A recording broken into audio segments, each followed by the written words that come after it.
My name is Puneet Vashishtha और आज हम लोग डिस्कस करेंगे कि जो एमसीक्यू टाइप क्वेश्चंस होते हैं वो हमारे इंडिया जैसी कंट्री के लिए एक अच्छा ऑप्शन है या नहीं है। तो सबसे पहले मैं आपको बता दूं ये बहुत ज़्यादा पॉपुलर हैं पूरी इंडिया में।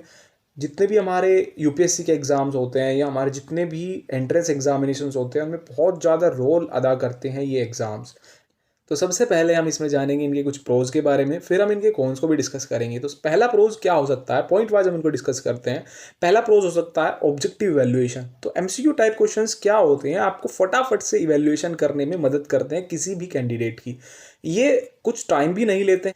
अब हाई रिलायबिलिटी में भी ये मदद करते हैं। अब हाई रिलायबिलिटी का मतलब है कि ये बहुत ज़्यादा रिलायबल और कंसिस्टेंट होने वाले हैं, क्योंकि जो आंसर्स होंगे वो इसमें फिक्स रहने वाले हैं और क्योंकि यहाँ पे केवल एक ही आंसर सही होता है।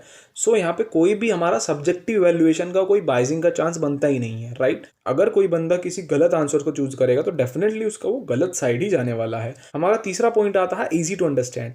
हमारे पास बेसिकली होता क्या है कि ये एमसीक्यू जो होते हैं बहुत ज़्यादा स्ट्रेट फॉरवर्ड होते हैं उनके आंसर्स और इजी टू अंडरस्टैंड होते हैं। उनको हमको पढ़ने के लिए कोई ज़्यादा टाइम नहीं चाहिए होता है, क्योंकि ये उन बच्चों के लिए बेटर अपॉर्चुनिटी होती है जो कि अपने आप को कॉम्प्रीहेंसिव सेक्शन में थोड़ा वीक मानते हैं।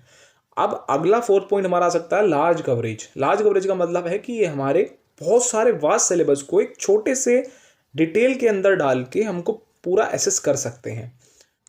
अब हम लोग बात करते हैं इसके कुछ कॉन्स के बारे में। सबसे पहला कौन हो सकता है लिमिटेड असेसमेंट। तो कितनी बार क्या होता है कि हर स्टूडेंट जनरली इक्वल नहीं होता है, तो वहाँ पर एक केस आता है लिमिटेड असेसमेंट का कि हम लोग हर बंदे को उसकी लॉजिकल थिंकिंग से एमसीक्यू के थ्रू जज नहीं कर सकते हैं। तो उस टाइप में हमारे एमसीक्यू अच्छे नहीं माने जाते, क्योंकि एक बंदे की लॉजिकल थिंकिंग अच्छी है, एक बंदे की थोड़ी लो है, तो एमसीक्यू के थ्रू वो कहीं ना कहीं एक लेवल पर खुद को मानते हैं, क्योंकि कितनी बार आंसर इसमें फिक्स होते हैं, आप लोग उसकी लॉजिकल थिंकिंग को नहीं पता कर सकते।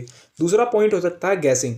गैसिंग हमारे इस एमसीक्यू में एक प्रोज और कॉन्स की तरह भी काम कर सकता है। प्रोज में हम उन बच्चों के लिए ले सकते हैं जो थोड़े वीक होते हैं, क्योंकि गैसिंग में कितनी बार आंसर सही हो जाते हैं, तो उस केस में आप इवेल्युएशन सही से नहीं कर सकते हो, तो ये हमारा जनरली कॉन्स के अंदर ही आएगा। फिर हमारा नेक्स्ट आता है इनकम्प्लीट असेसमेंट। एमसीक्यू जो होते हैं कितनी बार इनकम्प्लीट असेसमेंट की कैटेगरी में ही आएंगे, क्योंकि स्टूडेंट को वो जनरली उनकी लॉजिकल थिंकिंग पे जज नहीं कर पा रहे हैं, वो जनरली उनके केवल एक फिक्स्ड माइंड सेट पे वर्क कर रहे हैं। अगला फोर्थ पॉइंट आ सकता है लिमिटेड फीडबैक। लिमिटेड फीडबैक का मतलब है कि हमको वहाँ पर कहीं ना कहीं बहुत ही कम अमाउंट ऑफ डेटा मिल पा रहा है किसी भी स्टूडेंट से।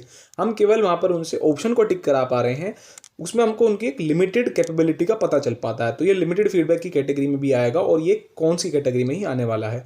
अब हम अगर ओवरऑल माने तो इंडिया जैसी कंट्री के लिए ये हमारा एक पॉजिटिव साइड ही मान के चलेंगे, क्योंकि इंडिया एक बहुत बड़ी कंट्री है जिसके अंदर बहुत सारे स्टूडेंट्स ग्रेजुएट होते हैं, बहुत सारे स्टूडेंट्स पढ़ते हैं, बहुत सारे स्टूडेंट्स एग्जाम देते हैं। तो ऐसी कंट्री में हम लोग हर बंदे को इक्वली जज नहीं कर सकते हैं, तो वहाँ पर जजमेंट के लिए कहीं ना कहीं पार्शियलिटी हो सकती है कुछ स्टेट्स में, जैसे कि कोई आपके ईस्टर्न स्टेट्स मान लीजिए, तो कितनी जगह पर हर बंदे की थिंकिंग एबिलिटी अलग अलग होती है। तो उन केसेस में हम लोग मान सकते हैं कि इंडिया जैसी कंट्रीज़ में हमारे एमसीक्यू कहीं ना कहीं एक बेटर अपॉर्चुनिटी प्रोवाइड करते हैं हर बंदे को सेम लेवल पर लाने के लिए, ताकि हम लोग हर बंदे का वैल्यूएशन एक शॉर्ट पीरियड ऑफ टाइम में कर सकें और एक पर्टिकुलरली हर बंदे को इक्वालिटी का एहसास हो सके।